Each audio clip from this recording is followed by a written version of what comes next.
On my birthday night, I got a call from the ICU. They needed me to confirm my husband's identity. A hotel key had been taken from his body, and his phone was still buzzing with flirty texts from his mistress. I unlocked it with his fingerprint and screenshot every message. The call came at 3 in the morning, shattering my 6-year marriage into a million jagged pieces.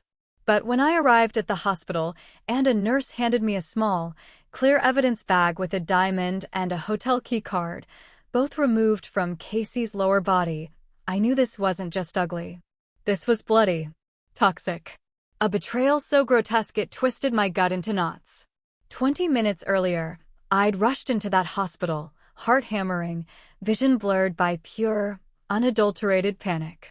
The doctor, his face grim, met me with a low, grave voice. Casey Graham has gone into hypovolemic shock. Preliminary examination shows trauma from a foreign object inserted into the urethra, tearing tissue and damaging an artery. I froze. What? My mind just couldn't keep up. Everything felt distant, surreal.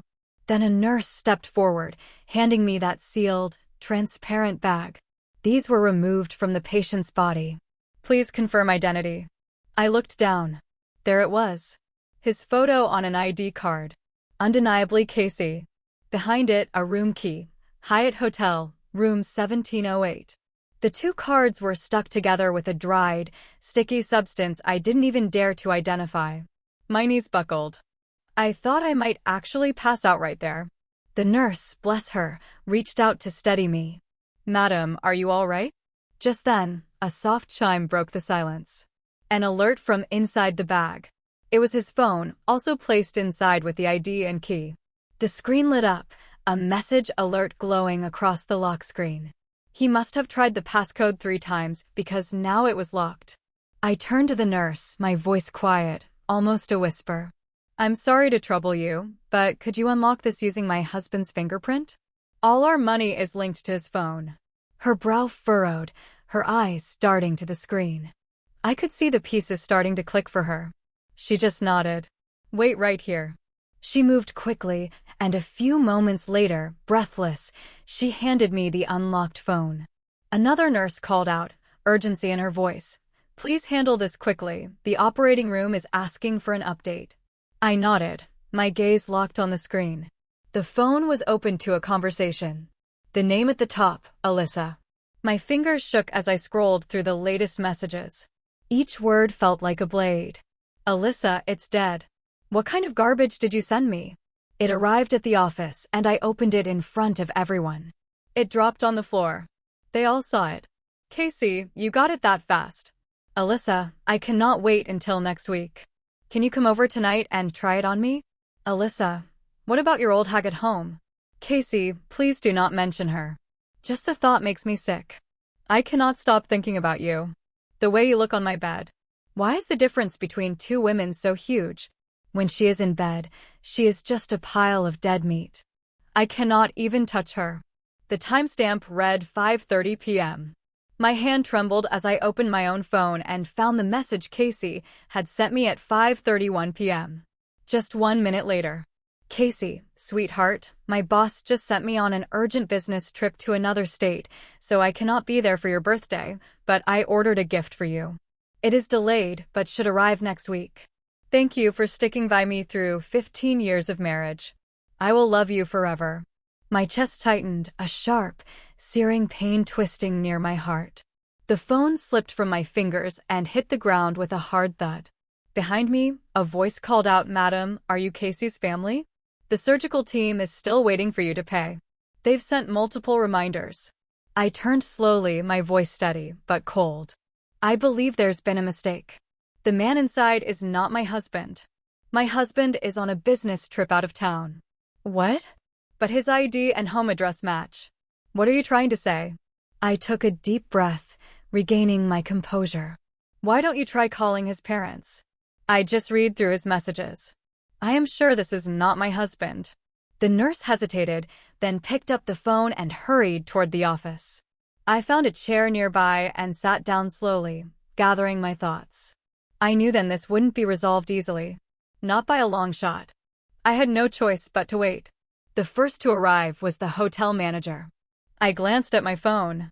It was already past 5 in the afternoon, and the red light above the operating room was still glowing. A masked nurse, her face etched with a frown, led the manager swiftly toward the nurses' station. The two of them, along with a few others, spoke in hushed, anxious tones. Their faces were tense. I sat alone at the far end of the corridor, watching everything from a distance, my back straight against the cold bench, but my hands trembled slightly in my lap. Suddenly, my phone vibrated. It was a call from my mother-in-law. So, they finally knew. Their beloved son was in trouble. With a sharp ding, the elevator doors opened. My in-laws rushed out, panic etched deep into their faces. They didn't even glance around, heading straight for the nurse's station. My son! Where is my son? Where is Casey? My mother-in-law shrieked. The nurse quickly reached out, speaking gently. Madam, please try to stay calm. The doctors are still doing everything they can. Her knees buckled, and she nearly collapsed. My father-in-law grabbed her just in time, his face twisted in frustration as he turned to the nurse. What happened?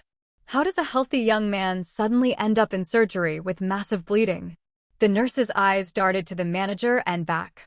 We're not entirely sure yet. The hotel was the one that called the ambulance.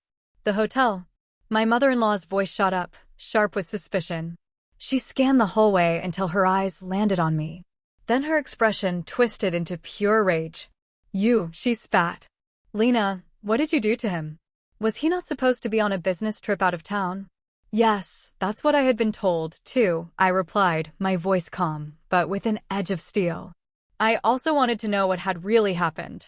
Without warning, my mother-in-law lunged at me like a woman possessed, her bony hands clamping around my neck, nails digging into my skin. You wicked curse. If anything happens to my son, I swear I will make you pay for it with your life. I stumbled back, slamming into the cold tiled wall. The back of my head struck hard. A dull, echoing thud filled my ears. A nurse rushed forward, trying to pull her off. Madam, please, you need to calm down. But she shoved the nurse away with surprising strength. Stay out of it. This is a family matter. It's none of your business. She grabbed at my shirt and then, with a loud crack, slapped me across the face. You heartless woman. What did you do? How did my perfectly fine son end up in that operating room because of you? That slap snapped something inside me. I blinked. The sting burned across my cheek, but it also cleared my thoughts. I looked at the woman before me and suddenly realized she might not be my mother-in-law much longer, and letting her walk all over me? That time had passed. I reached up, grabbed her collar in one tight fist, and pulled her toward me. With the other hand, I slapped the hotel room key card against her cheek. Watch your mouth, I said quietly. You better hope to God the man in that room really is your son. Because if he is. I leaned in closer, my voice low and steady. Then this mess won't be easy to clean up. She glared at me, eyes full of fury, but her hands, those dry, twig-like hands, froze in midair. She didn't dare move again. Just then, my father-in-law stormed over and spat near my feet. His hand shot out, finger jabbing toward my face.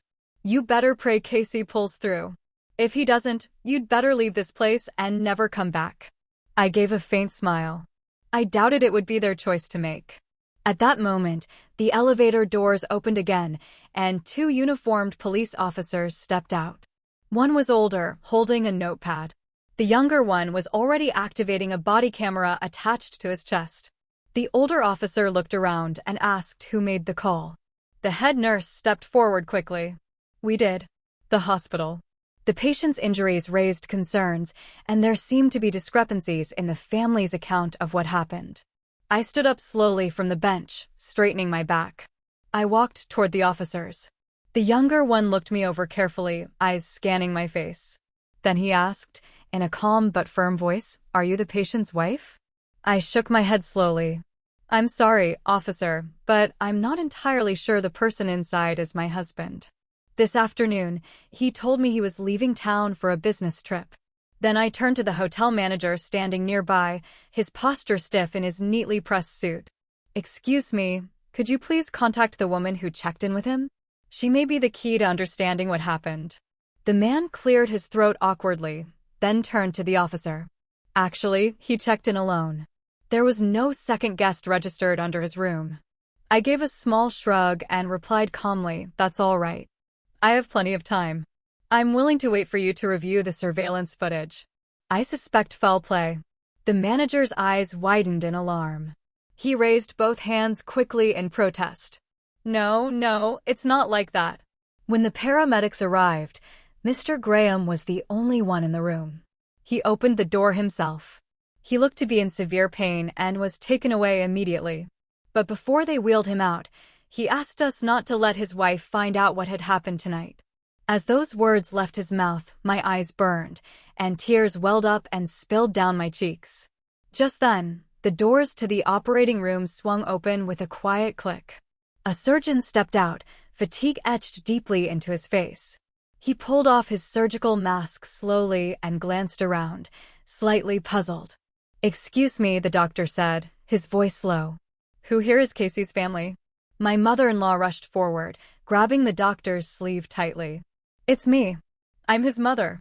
The doctor nodded, his expression serious. The surgery went relatively well, however. He paused and took a small tray from a nurse standing nearby. It was covered with a piece of white gauze. "We found this during the procedure. While cleaning the wound." He lifted the gauze. Lying in the center of the tray was a small stone, gleaming, blood-stained yet unmistakably bright. My eyes widened in disbelief. "What? What is that?" The doctor adjusted his glasses and replied calmly. "We removed it from the wound. It appears to be a diamond." For a moment, my mind went blank. A diamond inside a human body. There could only be two explanations. Either he implanted it himself or someone else did it for him. Still reeling from the shock, I heard the doors open again. A nurse emerged, gently pushing a mobile hospital bed. Casey lay unconscious, his face pale as snow, his lower body wrapped in thick layers of gauze. My mother-in-law gasped and immediately released my arm, then threw herself onto the side of the bed, sobbing uncontrollably.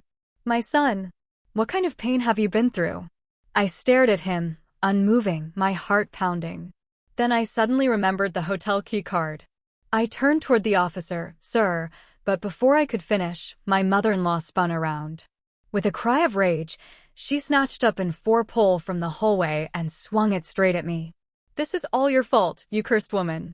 You brought disaster to my son. You should be the one lying in that bed. Die." The officer lunged forward in a flash. With a swift move, he pulled the pole from her hands and pinned her against the wall. "Madam," he said sternly, "you are now under investigation for attempted assault."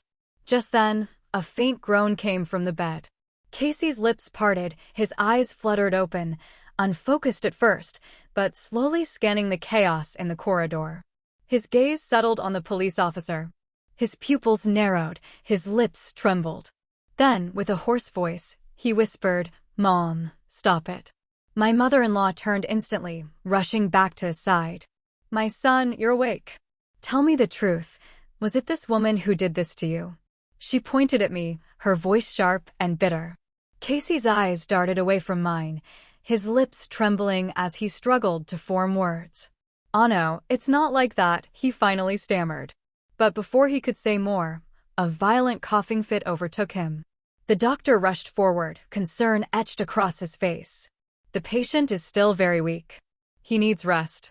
Casey's mother immediately stepped in, gently taking the 4-pole and guiding him toward the hallway. "Come on, son. Let's get you back to your room so you can lie down." One of the older officers nodded slightly and turned to me, offering a calm, professional tone. "If there's nothing else, you can sign here to complete the report." Casey turned back toward me just then. His gaze met mine, full of silent pleading, as if asking me to stop everything. I let out a quiet, bitter laugh and reached into my bag, pulling out a key card. I held it up clearly. "Officer, I found this Hyatt hotel room card on him. I would appreciate it if you could help check the surveillance footage." "Lena!" Casey suddenly cried out, struggling to sit up despite the wires and tubes. But the doctor quickly held him down. His voice cracked with urgency. "Officers, it's all right, really. I'm fine now, Mom. Take me back to the room. I I just want to speak to Lena for a moment alone. The officers exchanged glances. One of them handed the remaining paperwork to the nurse to complete. After leaving me a private contact number, they all quietly stepped out. Once the hotel manager also excused himself, only Casey and I remained in the room. I rubbed my temples, exhausted. My body ached from tension, and my mind was fogged from a night without sleep. "Sweetheart," Casey rasped, forcing a weak smile. "Today's situation, it's just a big misunderstanding. I slipped while taking a shower and hurt myself. I'm sorry I scared you." His face was pale, drained of color, but somehow he still managed to put together a sentence that alone must have taken all his effort. I let out a long sigh. This night had taken everything out of me. "Casey," I said softly but firmly, "let's get a divorce. I'll allow you the dignity of leaving quietly. There's no need to say anything else." He turned his head slightly, his voice turning cold and sharp. "Divorce? Think this through. You're just a useless housewife now. I've supported you all these years. Without me, you're nothing." I looked up at him from where I sat. He said those words without even opening his eyes. His expression was blank, dismissive, as if what he said was merely the truth, as if he believed it. And maybe he was right. To him, I was just a housewife. Someone who no longer had value. That must be why they all felt so free to hurt me. Suddenly, the door to the room burst open with a bang. Casey's mother stumbled in, wailing as she rushed to the bed. She shoved me aside without a second glance, throwing herself onto her son with dramatic flair. "My boy. My poor boy. What did you ever do to deserve this kind of suffering?" Her rough hands smeared across Casey's face. While tears and mucus soaked into the bedsheets, she was sobbing uncontrollably, as if the world itself had betrayed her. Then, in the middle of her cries, she turned sharply and glared at me. "Are you deaf? Can you not see your husband needs to be cleaned up? Go boil some water. You stand there like a statue while your man lies there suffering." Then she jabbed a red-painted fingernail toward the door. "Your father-in-law's stomach is acting up. Go get some food. Can you not see what is needed, you stupid girl?" Casey said nothing. His eyes remained closed. But I saw the slightest hint of a smirk tug at the corner of his mouth. I stood there for a moment, staring at this woman, at the son she raised, and suddenly the whole scene struck me as funny, absurd even. I had tried to be kind. I had tried to leave things gently. But they weren't going to let me. So fine. I was done being gentle. I straightened my posture, lifted my purse from the chair, and turned toward the door. "Sorry," I said, not looking back, "but I have to go. My son needs to be picked up." As I reached the door frame, I paused and glanced over my shoulder, voice calm and clear. "Oh, by the way, the nurse mentioned there's still a $60,000 balance left on the hospital bill. Since your son is apparently so valuable, I'm sure you'll have no trouble paying it." I walked out. The moment the door clicked shut behind me, I heard a loud clang against it. A metal tumbler, hurled in fury, judging by the sound. After dropping my son off at preschool the next morning, I took a cab directly to the hotel. There were still a few hours left before checkout, and I figured I had every right to collect my husband's belongings, or at least see what was worth taking. But when I tried to use the key card, it wouldn't open the door. It had been demagnetized, disabled. When I arrived at the front desk, the receptionist informed me that the room had already been cleaned. The rest of the belongings had been packed up and placed in a storage locker. I had no choice but to call the local police again. These people, without some real pressure, they would never cooperate. As I waited, I sat on the sofa in the hotel lobby, flipping through the photo albums on my phone. 6 years of marriage, now dissolved in a blink. I found myself wondering when exactly he had stopped loving me. "Mrs. Barnes," the officer said, knocking gently on the small coffee table in front of me. "We've pulled the surveillance footage." In the video, Casey could be seen with his arm around a young woman wearing a tight-fitting skirt as they entered the elevator. The designer handbag swinging from her hand stood out sharply, bold, and obvious. At 8:28 p.m., the hallway camera outside room 1708 captured the woman bending over to pick up a dropped gift box. At that moment, Casey shoved her eagerly through the door. "This was found by housekeeping this morning," said the hotel manager, handing me a sealed plastic bag. Inside were empty boxes of intimate products and several tissues stained with an unknown substance. The woman had kept her face hidden the entire time, burying it deep into the collar of her coat. The footage made it nearly impossible to make out her features. The officer glanced at his watch, clearly in a rush, and hesitated to say more. I knew he had other duties to attend to, but I wasn't ready to let this go. "Could you fast forward the footage, please? Start from around 2 o'clock in the morning." "Sure," he said softly. Several minutes passed. Then, at last, the door to room 1708 began to move. The handle twitched, and the frame froze at that exact moment. There on the screen was a face I knew all too well. It was Mrs. Vaughn, the woman I saw every day when dropping off and picking up my child, the one my son always referred to as Henry's mom. And now she was rushing out of my husband's room in disheveled clothes, looking as if she had been caught in the act. "Would you like us to print a copy of this?" the officer asked gently. I nodded. As I did, a memory surfaced from just last week. During the parent-child sports event at school, she had come over to sit beside me, speaking casually. "Mrs. Jen, I heard your husband Graham just got promoted. You're so lucky. A man who is both capable and devoted to his family."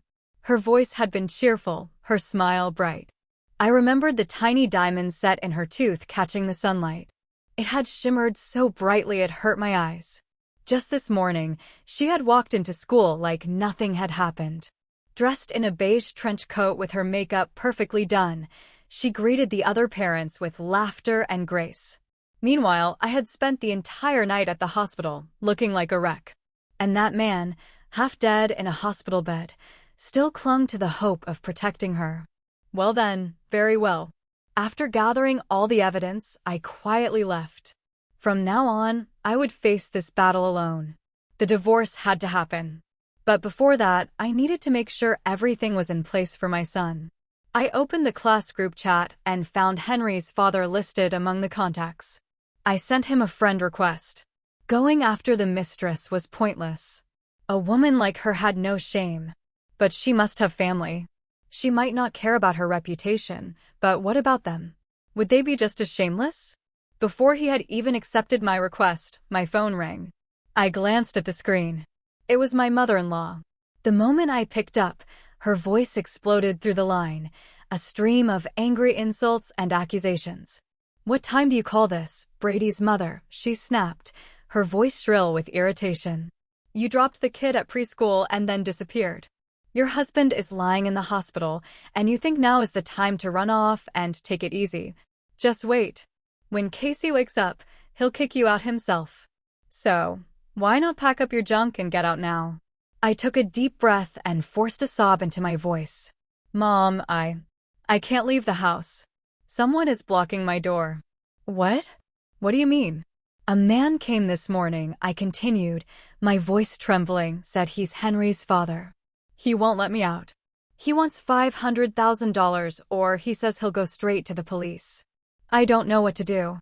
Maybe I should send him to Casey instead." She went silent. Then the line went dead. Perfect. Turns out the ones with shoes on are still afraid of those who walk barefoot. When I returned to the chat screen, I saw that the friend request had just been accepted. A message popped up. "Hello, are you Tommy's parent?" I didn't reply. Instead, I sent him a photo. "Hello, Henry's dad. Is this your wife's diamond?" There was a long pause. Then he responded, "I'm not really sure. Maybe you should ask Henry's mom. I'm out of town right now." "That might be a little difficult," I replied, "because this diamond was removed from my husband's lower body." "Excuse me, what are you talking about?" I sent another photo. This one taken in the hotel lobby. A woman in a tight embrace with a man. This woman, she's Henry's mother, isn't she? Silence, long and heavy. No reply ever came. I glanced through his profile. It was filled with photos of dusty construction sites, his face always covered in grime. A tough life, clearly. On the way home, I picked up 2 large buckets of bright red paint. I made sure to avoid all security cameras in the building as I carefully carried them back step by step. Then I began my little masterpiece. Walls, windows, and cars all became my canvas. I painted them with bold, dripping words. I even found the time to visit the in-laws' house and added a few splashes of color there, too. Strangely, my heart felt lighter afterward, as if a storm had passed. 6 years ago, I married this man. Never once did I imagine a day like this would come. I had spent all those years being dutiful, keeping the household running, never asking much. I didn't care who held the title to the house or where the money was kept. We were a family, after all. That was what I believed. But fate has a strange sense of humor, and today it decided to turn. I returned to the hospital with a thermos of chicken soup. The man in the bed was still hooked up to a catheter and unable to eat. But the two sitting nearby, his parents, lunged toward the food like starving wolves the moment I opened it. I stood by the bed, gently holding Casey's hand. "You've been through so much," I said sweetly. "The doctor says you can eat tomorrow. Just a little longer." "Okay." Casey looked up at me with watery eyes and nodded. "Lena, I know I messed up. I shouldn't have. I made a mistake." I quickly raised my hand to interrupt him. "What are you talking about? You only did what every man in the world would do. My husband is so charming. It's natural that women would fall for you. I should be proud." At that moment, his parents, still chewing, chimed in with greasy fingers wrapped around drumsticks. "You see? She finally understands her place. You ought to reflect on yourself. If your man went looking elsewhere, it means you're not doing enough at home. You should take notes from those women and try harder next time." They didn't get to finish. The mother's phone rang. She shoved the chicken leg back into the container and answered. Her expression changed instantly. "What? What did you say? Whose house?" "Someone splashed paint on our house." "What? Who the hell would dare throw red paint on my home?" "Just wait. I'm coming back right now. I'll find out who did it. They're dead."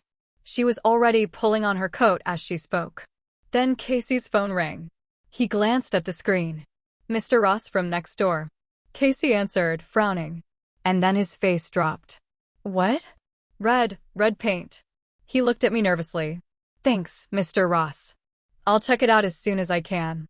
The old woman turned back toward us, voice rising. "What? What did he say? Your place was hit, too." Casey stared at me, confused. "When you left earlier, was everything still fine at home?" I nodded slowly and said, "No, there's no mistake. But earlier today, a man with a knife was waiting at our door. He claimed to be Henry's father. I'd never seen him before in my life. He hit me hard and threatened that if I didn't give him $500,000, he would burn our home to the ground. I barely managed to shut the door and escape. Darling, we cannot go back there. It's not safe anymore." The older woman, her hands trembling slightly, looked at her son with unease in her voice. Then why would he come after our house, too?" I shook my head. "I really don't know. Maybe we should just call the police." Immediately, Casey's eyes widened. He snapped. "No, we cannot call the police. Absolutely not." The room fell silent. Everyone stopped moving. The older woman slowly took off her coat and sat down in the nearest chair. She stared blankly at her son lying in bed and asked in a dazed voice, "So, what do we do now?"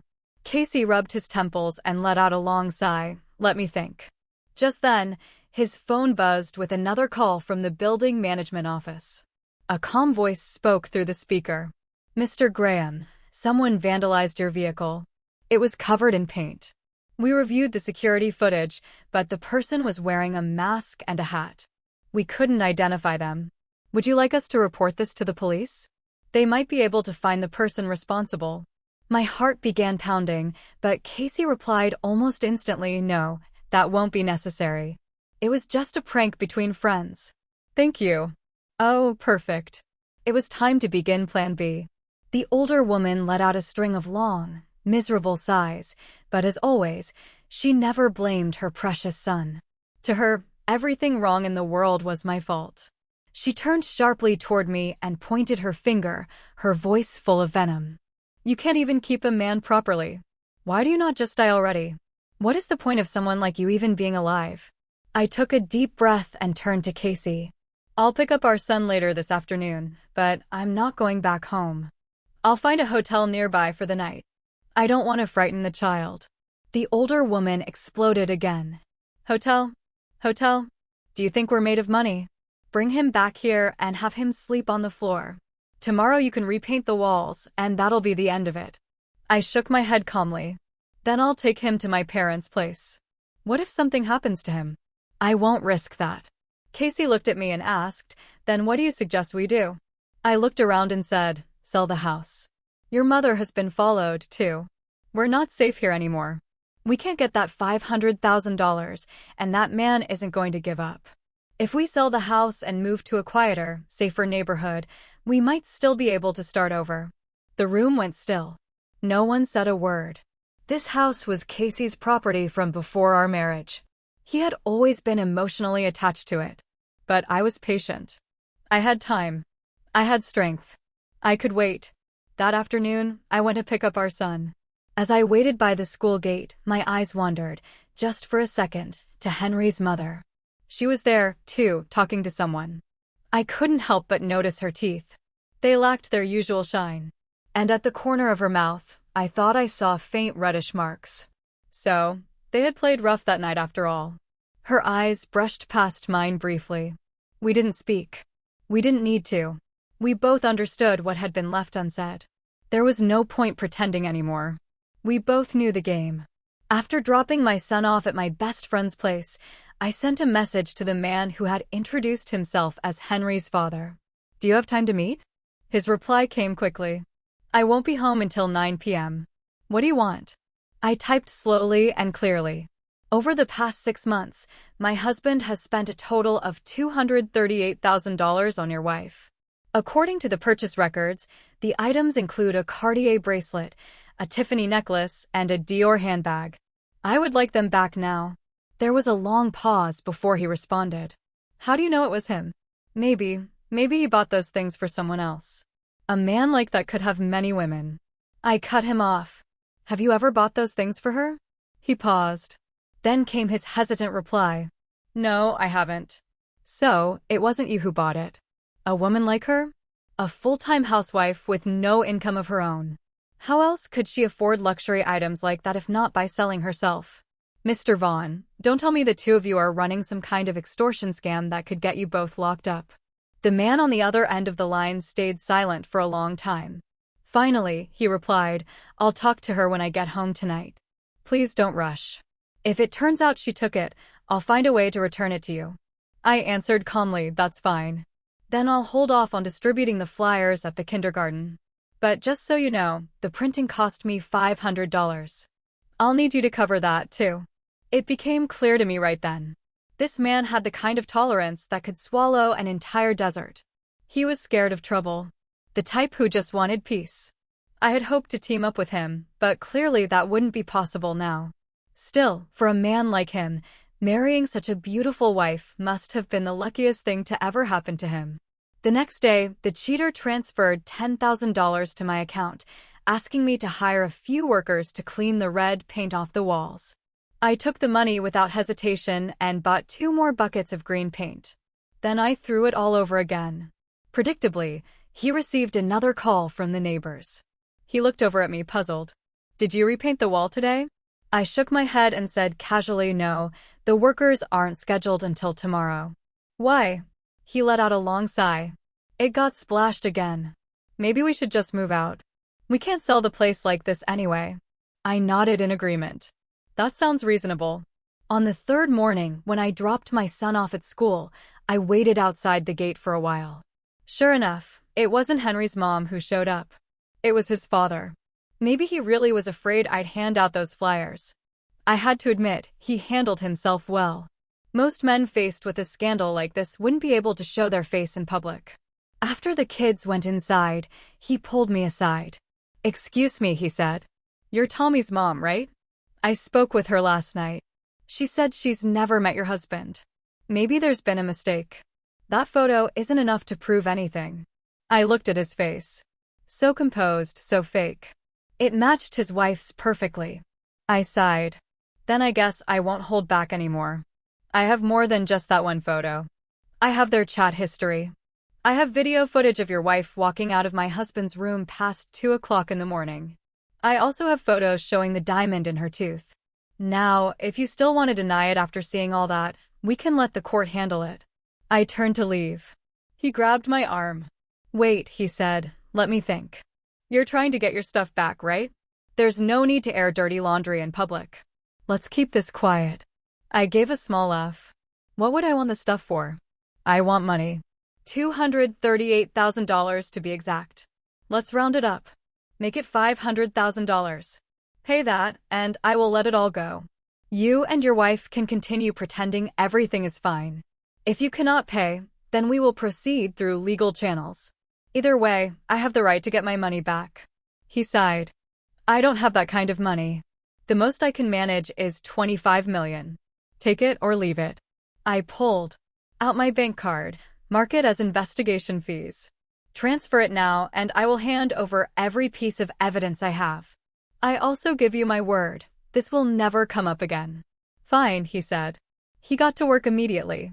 A few taps later, the money was in my account. I am a woman of my word. I pulled out the envelope from my bag and handed it to him. Inside were every bit of evidence. Chat logs, hotel records, timestamps, photos, everything. By the time I turned the corner, he was still standing there, stunned. I remembered clearly, in those chat logs, his wife had talked about him like he was worthless. I never had the chance to screenshot those conversations, but it didn't matter. I could recreate them. There's software for that. I printed everything. Every shameless, vulgar word. He would never know what was real. Honestly, I was curious to see whether this so-called good man could really stomach it all. On the 4th day, when I arrived at the hospital, a nurse was in the middle of changing Casey's bandages. As she peeled back the gauze, a foul smell immediately filled the room. The wound, which had been sutured days ago, now showed clear signs of infection. Yellow-green pus mixed with dark blood oozed from the swollen edges, and the tissue beneath looked inflamed, even necrotic. The nurse gasped in alarm. This shouldn't be happening. Casey looked down at the wound and went pale as chalk. His hands began to tremble as he clutched the nurse's arm in panic. What is this? What is happening to me? The nurse, shaken, pulled away. The used bandage fell to the floor as she backed up. I need to get the doctor. Casey turned to me, his eyes wild with fear. Lena, what is going on? I stood still, unmoving, my expression calm. My eyes remained fixed on the grotesque wound between his legs, now exposed under the harsh light filtering through the curtains. The pus shimmered faintly in the sunbeam, like something alive. Probably an infection, I said evenly, turning to leave the room. Don't go. Casey suddenly shouted, his voice rising in panic. Lena, please stay with me. I'm scared. So he did know how that felt. Just then, hurried footsteps echoed in the hallway. The attending physician entered with 3 other medical staff, each moving quickly and with purpose. The lead doctor took one look at the wound and immediately frowned. He pulled on his gloves and leaned in to examine it more closely. This is a severe infection. There are clear signs of necrosis, he said, gently lifting the darkened tissue with his fingers. Casey let out a sharp, painful cry. Doctor, what is happening to me? He gasped. The doctor didn't answer right away. Instead, he gave a signal to one of the nurses to prepare for a blood draw. Casey grabbed a fistful of the doctor's white coat. Was it the surgery? Was there something wrong with how you treated me? Did you forget to disinfect the tools? The doctor looked him squarely in the eye. Mr. Graham, please calm down. We need to do further testing. But before we continue, have you had any unusual sexual activity recently? The room went silent. Utterly, painfully silent. Casey's face turned from white to a mottled gray. His lips moved, but no sound came out. The doctor gave me a quiet look, then gestured for me to follow him into the hallway. Once we stepped outside, his voice lowered. Mrs. Graham, your husband's symptoms strongly resemble secondary stage syphilis, which is known to cause skin ulcers and tissue decay. We need to wait for the blood results to confirm it, but... He hesitated, glancing back toward the door. Infections like this are most often spread through sexual contact, he said gently. And the foreign matter we extracted from his wound may have introduced even more pathogens. I recommend you undergo testing as well, just to be safe. I nodded slowly. Then, with just the right amount of tremble in my voice, I asked, "Is his life in danger?" The doctor took a breath. "If it is confirmed to be syphilis and it has already affected the cardiovascular system, then we will need to surgically remove the infected tissue. If done quickly, his life can still be saved." Before I could respond, the sound of fast, angry footsteps reached us from the end of the corridor. "What is wrong with my son?" Casey's mother shouted, storming toward us. The doctor calmly repeated the diagnosis. Her hand trembled, and the breakfast she had been carrying dropped to the floor. A carton of soy milk burst open, soaking into the tile. "Syphilis," she gasped. As if struck by lightning, she stood frozen, unable to comprehend what she had just heard. Then, in the next second, she whipped around and pointed at me. "You bitch! Did you sleep around and pass something to my son?" I took a step back, keeping my tone even. "I think you're confused. Casey and I haven't shared a bed for more than a year." Just then, Casey's father arrived. He caught that last sentence, and his expression darkened instantly, the lines in his face growing deep and hard. He grabbed his mother by the arm and snapped, "Stop making a scene here." Then he turned and shot me a fierce glare. "This is all your fault." Inside the hospital room, Casey lay curled up on the bed, his body trembling like a dying shrimp. Out in the hallway, several patients had already gathered, whispering behind their hands, eyes full of curiosity and judgment. "I heard the man in bed, too, has one of those diseases. Serves him right. He must have been fooling around." A nurse hurried to draw the curtain around Casey's bed, but it did little to stop the stares or hush the murmurs. I watched all of it unfold with a strange calm. My heart felt still, untouched. 3 days later, it was time to collect the lab results. The doctor motioned for me to sit, tapping his pen gently against the medical reports spread out on his desk. His face was unusually serious. "Mrs. Graham," the doctor began, his voice low. "Your husband's condition is complicated. The blood test confirmed a positive result for syphilis. The initial HIV screening also came back positive, though we'll need a Western blot test to confirm it. In addition, his urethral culture grew a strain of drug-resistant gonorrhea. This particular strain does not respond to most first-line antibiotics." The room fell silent. The only sound was the faint ticking of the clock on the wall. I stared at the printed words, positive, resistant, lined up one after another like small grenades. Suddenly, I felt an urge to laugh. Not because it was funny, but because the absurdity of it all hit me at once. "So, doctor," I asked slowly, "you're saying he has 3 sexually transmitted infections all at once?" The doctor nodded. "Yes, and they interact in a way that makes treatment extremely challenging. In my 20 years of clinical experience, I've rarely seen such a complicated mixed infection. Has your husband traveled abroad recently? Or perhaps," I stood up before he could finish. "I understand, doctor. Thank you. This is a serious matter. I need to speak with my family before deciding what to do." The doctor nodded again, clearly wanting to say more, but he kept it to himself. What happened next was no longer in his hands. I returned to the hospital room without a word. I tossed the report onto the bed. "Here you go. The results are out. 2 options: sell everything for treatment or go straight for castration and end the problem at the source." All 3 of them. Casey, his mother, and his sister stared at me in shock. The old woman lunged forward, ready to scratch at my face. Without flinching, I reached into my bag and pulled out a fruit knife. "Try me," I said calmly. "The doctor spoke to me today about surgical options. I'm his legal spouse, so all medical decisions go through me." They all fell silent, exchanging uncertain glances. The old woman's eyes suddenly lit up with an idea. "Fine. Divorce. Sue for divorce. Once you're not his wife anymore, your opinion won't matter." I nudged the gauze on Casey's arm with the tip of the knife. "You want a divorce? No problem, but I want $500,000. If you cannot pay, then I'm still your wife. And I still get to decide whether or not you keep your parts. Casey swallowed hard, his voice shaking. Lena, you know I don't have that kind of money right now. Everything I had, I cut him off. Went to Henry's mother. I know. That's exactly why I'm asking for $500,000. Is that really too much? I checked. You can take out a personal loan. Get me the money, and I will walk away. Think it over carefully.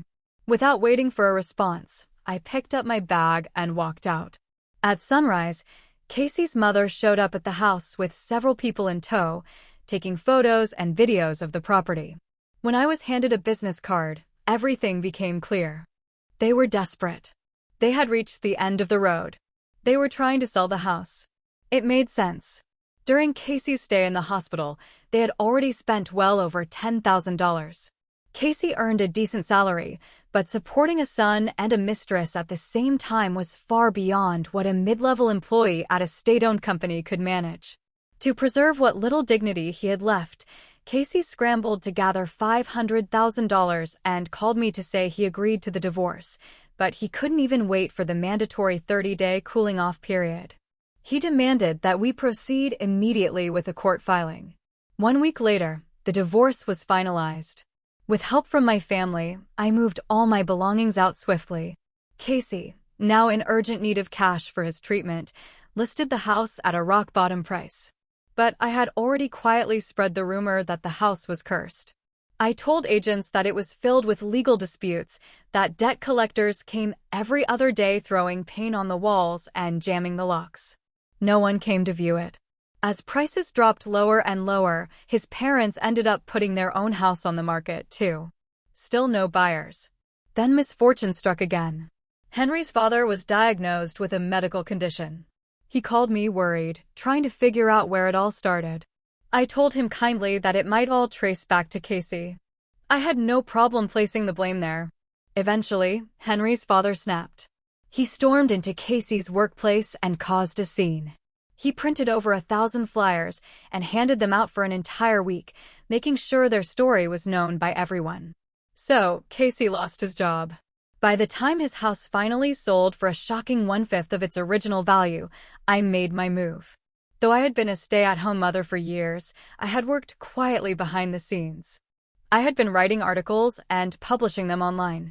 Over time, I had managed to save a modest amount. My son and I lived simply, spending carefully. By now, I had over $1 million saved. During the divorce, Casey was so afraid I might claim part of his remaining assets that he never even thought to check what was under my name. He assumed I had nothing. On the afternoon we signed the transfer papers, the sun was bright and warm.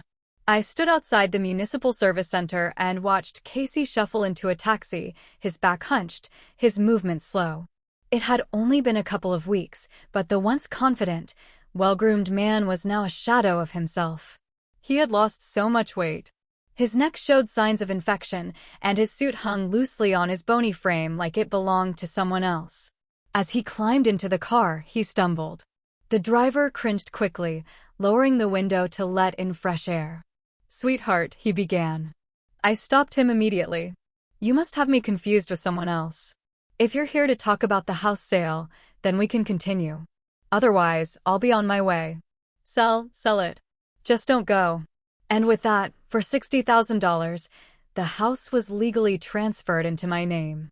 I stood there holding the freshly signed deed, watching as he reluctantly got into the car and pulled away. My heart, surprisingly, felt calm. A week later, I packed up with Tommy and left the city for good. Our new home, in a good school district near my family, had already been arranged. My father had pulled a few strings and secured Tommy a place at the top elementary school in the area. The day before we left, I made a point to visit the house I had bought. The red paint that once stained the walls had long been repainted a fresh, clean white. A young couple was now renting the place. On the balcony, tiny baby clothes fluttered in the breeze. The space was filled with new life. As we rode to the airport in a taxi, Tommy looked out the window with wide, sparkling eyes. "Mom, are we going to fly on a big airplane?" he asked, excitement bubbling in his voice. I reached over and gently stroked his hair, remembering the phone call I had received earlier that morning. It was from Casey's doctor. He had called to inform me that Casey had tested positive for HIV. The disease had already progressed, and he was now suffering from a severe lung infection. The treatment, the doctor said, would cost around $800,000. Yes, a big airplane, I replied with a kiss to Tommy's forehead. And when we get to Grandma's house, I'll take you to visit your new school. As the plane soared into the clouds, I looked out the window, watching the city shrink beneath us. Somewhere down there were streets filled with memories, some sweet, others sharp. I recalled what my lawyer had told me just days ago. Casey's parents had sold their home to help pay for his treatments. They now lived in a rented apartment, just barely managing to get by. As for Mrs. Vaughn, she was now facing a divorce lawsuit filed by her husband. She had been left with nothing and, from what I heard, had gone to a southern city seeking medical care of her own. Time moved on, as it always does, gently but steadily like water flowing through fingers. Tommy adapted quickly to his new school. The roses my father planted bloomed brightly in the yard, painting the air with their soft fragrance. I spent my mornings writing one page after another, telling stories that had long waited to be told. On weekends, we often packed a picnic and drove out of town. My parents, Tommy, and we would find quiet meadows or lakesides and let the world slow down around us. The rent from that small apartment still arrived on time each month. I opened a separate account just for it. It wasn't much, but I was saving it all for Tommy, for his future. Then one afternoon, almost a year later, as I stood in the kitchen showing Tommy how to fold dumplings, my phone rang. It was a number I didn't recognize. "Is this Mrs. Barnes?" The voice on the line was formal, official. "Your husband, Casey."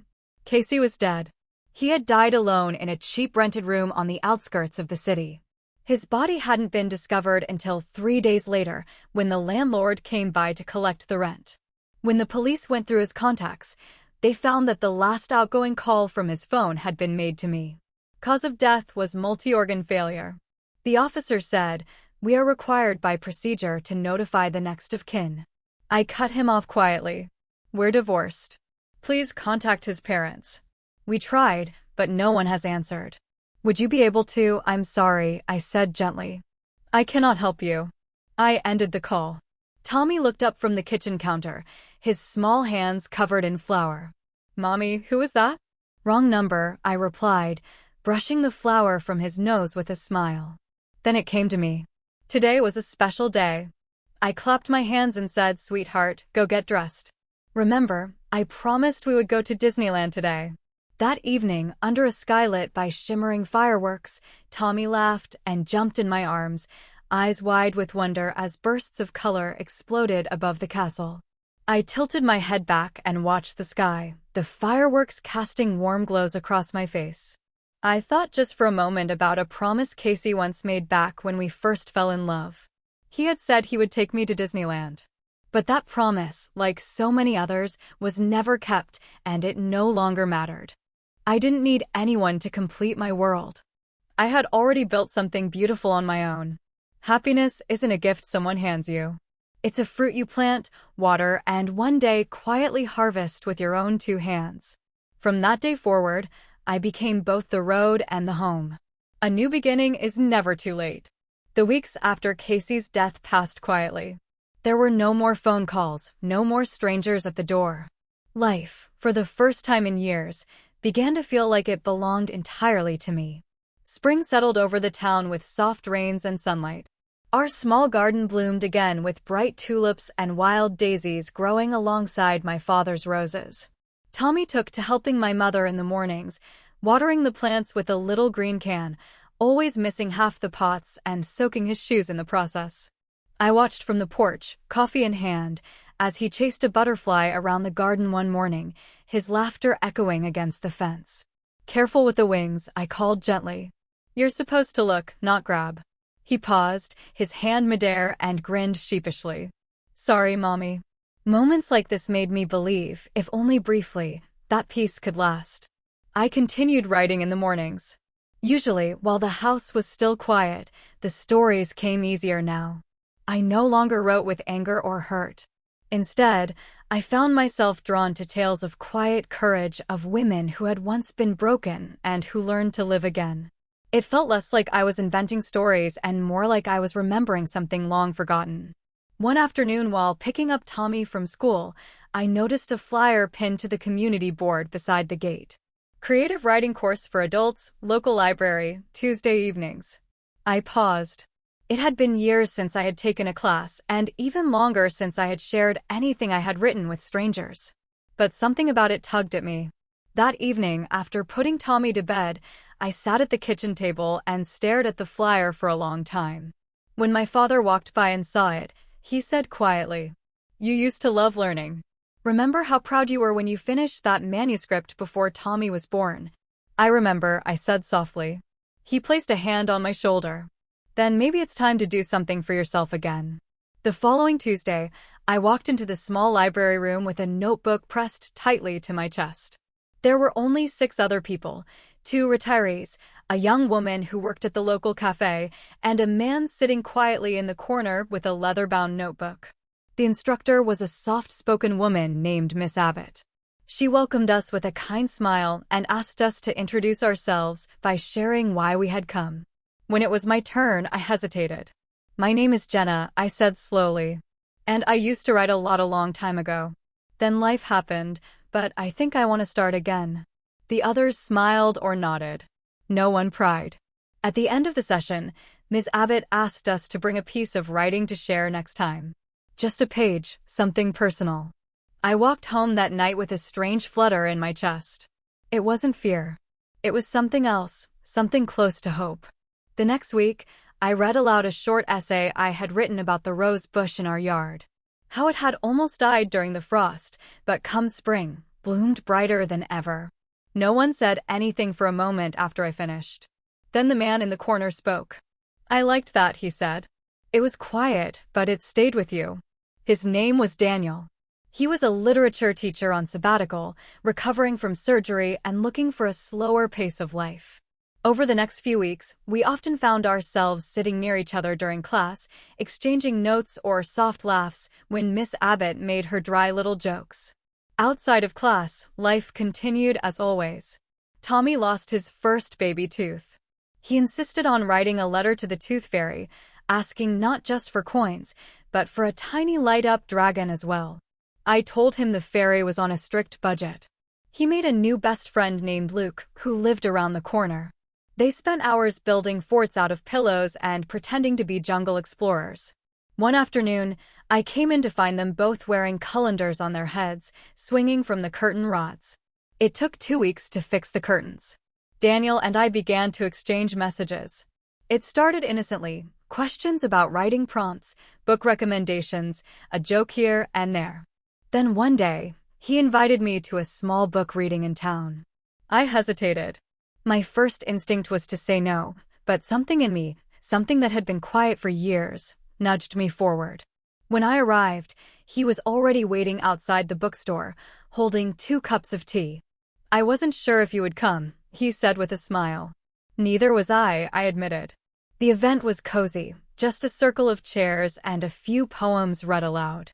But sitting beside him, sipping tea while listening to verses about longing and belonging, something inside me softened. Afterward, we walked down the quiet street under a sky scattered with stars.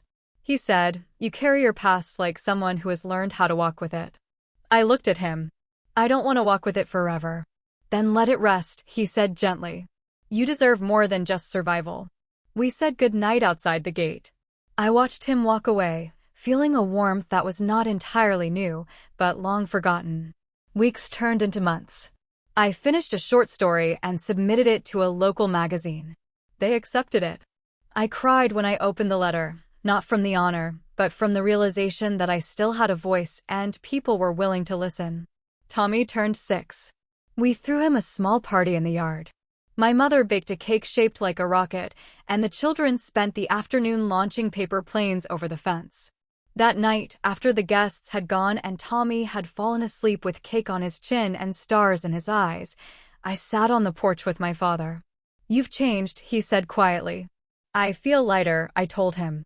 He nodded. "Your mother and I see it, and we're proud."